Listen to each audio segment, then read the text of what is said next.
Kung patuloy kang magdadala ng mga bato mula sa iyong nakaraan, makakapagtayo ka lang ng kaparehong bahay. May mga sugat na hindi makikita sa katawan na mas malalim at mas masakit pa kaysa sa anumang dumudugo. Halika't magbalik tanaw tayo sa kwento ng taong minsan ang nangarap maglingkod sa kanyang bayan. Hukbong sandatahan ang ginawang paraan para makamit ang kapayapaan. Pinagkatiwalaan ng mga tauhan, ngunit ang katumbas ng pagiging pinuno ay ang pagdadala din ng mga pasanin ng kahapon. Madadagdagan ng sa ngayon at lalo pang bibigat sa mga pasanin para bukas. Kaya't ang manirahan sa bangungot ng nakaraan ay hinding-hindi na makakaalis pa kailanman, maliban na lang kung makakayanan mong piliin na palayain ito mula sa iyong sarili. Ang kwento ng mga katapangan, kagitingan at paghihirap ng kalooban ni Major Roberto Caldeo. Ang pagtakas sa bangungot ng kahapon. Pero kung bago ka pa lang sa ating channel, pakipindot na din po ng like, subscribe at bell notification button para palagi kang updated kapag may mga bago tayong kwentong kagaya nito. Isinilang noong taong 1960, si Roberto Caldeo ay naging bahagi ng PMA Class of 1983. Itinuturing bilang magaling na pinuno, matapang na mandirigma at subok na sa napakaraming mga bakbakan sa Mindanao. Isa na siyang Major Roberto Caldeo at nagsisilbing commander ng 1st Scout Ranger Battalion noong mga taong year 2000. Pero ito din yung panahon na kasagsagan ng paghahasik ng kaguluhan at kasamaan ng bandidong grupong Abu Sayyaf. Buwan ng Marso noon, nang muli na naman silang nangidnap ng tinatayang 29 na mga sibilyan na kinabibilangan ng mga bata, ng mga guro at ng katolikong pari.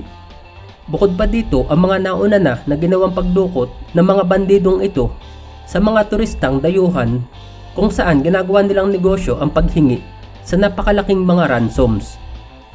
Sa pinakahuling pangyayaring iyon ng pagdukot ay inulunsad ng mga militar ang Oplan Last Option o ang Operation Final Option. Isa itong operasyon laban sa mga bandido na may misyong iligtas ang mga bihag, sugpuin ang mga kalaban at nantuluyan ng mawakasan ang karahasan sa rehiyon na yun ng Basilan. Ang 1st Scout Ranger Battalion ni Major Caldeo ang naatasang magsagawa ng Oplan Last Option. At ang kanilang target na hahantingin ay ang grupo ng kilabot na Abu Sayyaf leader na si Kadapi Janjalani na itinuturing na pinakamalupit sa lahat. Madaling araw pa lang ng ika-28 ng Abril ng taong 2000 nang magsimula ng tumulak ang grupo ng mga Scout Rangers na ito patungo sa mga bulubunduking bahagi ng Muhadji sa sumisip sa Basilan. Matapos ang mahabang paglalakbay sa maulan at maputik na mga dalisdisan ng bundok, ay naiwasan nila ang napakaraming mga landmine area na siyang naging palatandaan ng mga Scout Rangers na tama ang kanilang direksyon tinatahak.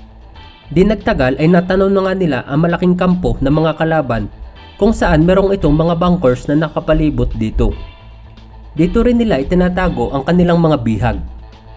Matapos ang pagpaplano ni Major Caldeo, ay nagawa ngang sorpresahin ng mga Scout Rangers sa kanilang ginawang pag-atake ang mga bandidong grupo na ito. At nagsimula ang isang matinding bakbakan, kung saan nalagasan kagad ng marami ang mga kalaban. Subalit sa kanilang kinalalagyan kung saan dun lang nila pwedeng maatake ang mga kalaban, ay dihado sila sa posisyon ng terrain. At ang pagkabentahing ito ng mga kalaban ang siyang nagdala naman sa mga Scout Rangers para mapin down sila sa iisang posisyon. Mula doon ay pinapaulanan sila ng malalakas na kalibre ng mga baril, hinaharana ng mga 50 caliber machine guns at ng mga mortar attacks. Tumagal sila ng 2 araw sa ganung sitwasyon kung saan nalagasan na nga ang mga mandirigmang Scout Rangers ni Major Caldeo at napakarami pang mga sugatan na namimilipit na sa sakit. Sa ikatlong araw ng pagkakapindown nila ay nagpasya na siya na humanap ng 2 squad na mga voluntaryong magsasagawa ng mapangahas na suicide mission para makaligtas ang iba pa. Ang isa nga sa nagboluntaryo sa misyong ito ay si 2nd Lieutenant Herbert Dilag na ating tatalakayin sa hiwalay na kwento. Sa madaling salita, ang grupo ng mga voluntaryong ito ay ipinagkatiwala na ang kanilang mga personal na gamit sa kanilang mga kasamahan upang ibigay sa kanilang mga mahal sa buhay sapagkat hindi na silang umaasa pang makakauwi pa ng buhay. Sa kasagsagan ng umuulang mga bala at ng maputik na paligid ay gumapang, tumakbo sa pataas na bahagi ang mga sundalong ito kung saan inikutan nila sa likurang bahagi ng kampo ang mga kalaban. Subalit dahil nga sa napakagandang strategic position ng kampo na yun, ay nakabitin sa bangin ang mga sundalong ito kung saan nakakapit sa mga ugat ng puno ang isa nilang mga kamay at nagpapaputok naman ng armas ang kabila sa ilalim na maulang kondisyon ng panahon. At ganun kahirap ang kanilang ginawang pag-counter-attack. Hindi inaasahan ng mga kalaban na makakarating ang mga Scout Rangers sa ganong kahirap na bahagi ng lugar, kaya't sa pamamagitan ng pag-atake na yun ay nakabawi sila. Isa-isa nilang nalinis ang mga bunkers ng kalaban hanggang sa makalabas nga sa pagkakapin down ang iba pa nilang mga kasamahan na nakabuelo na rin para sa isang malaking pag-atake. Sa ikatlong araw ng bakbakan, 30 ng Abril, nang matapos ang matinding labanan na yun, nang magsitakas ang mga bandidong grupo.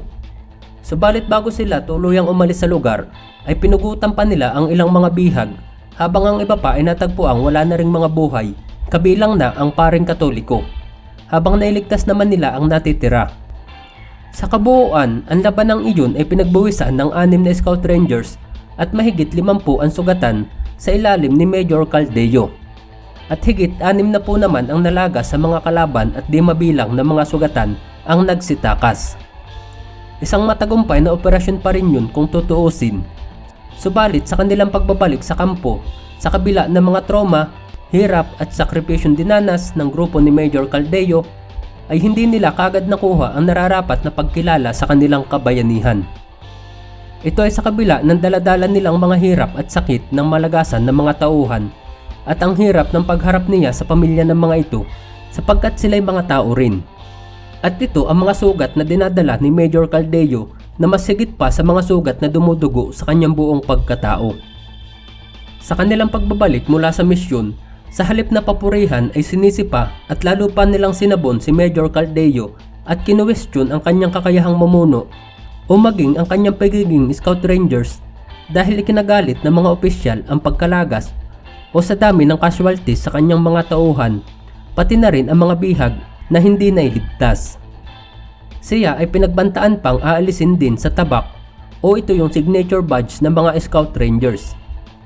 Pero sinubukan namang ipagtanggol ni Major Caldeo ang kanilang hanay kung saan hinamon pa niya si noon ay AFP Chief of Staff Angelo Reyes na dalhin na lang siya sa court martial at doon patunayan kung talagang may mga pagkukulang siya sa ginawang operasyon. Subalit si Major Caldeo ay inalis na lang nila bilang battalion commander at nireassign sa 33rd Infantry Battalion na nakabase naman sa Sulu kung saan mga abusaya pa rin ang kanyang kinakalaban doon. Ang kanilang kabayanihan ay kinilala din naman ng sandatahang lakas pagkalipas pa ng 3 taon, kung saan ang namuno sa Suicide Squad na si 2nd Lieutenant Herbert Dilag ay nagawaran ng Medal for Valor habang ang pinuno na si Major Caldeo ay Distinguished Conduct Star at siya ay napromote bilang si Colonel Caldeo na. Pero ang higit pa sa lahat ng ito ay ang katotohanang hindi maiibsan ng basta lang medalya ang mga pasanin at trauma ang iniwan sa kanila ng nakaraan. Sobrang nasaktan at dinamdam ni Colonel Caldeo ang pagkawala ng kanyang mga tauhan. Ni hindi man lang din sila binigyan ng sapat na stress debriefing na dapat prioridad sa mga sundalong kagagaling pa lang sa matitinding bakbakan kung saan nananatili ang trauma sa kanila pagkatapos ng labanan.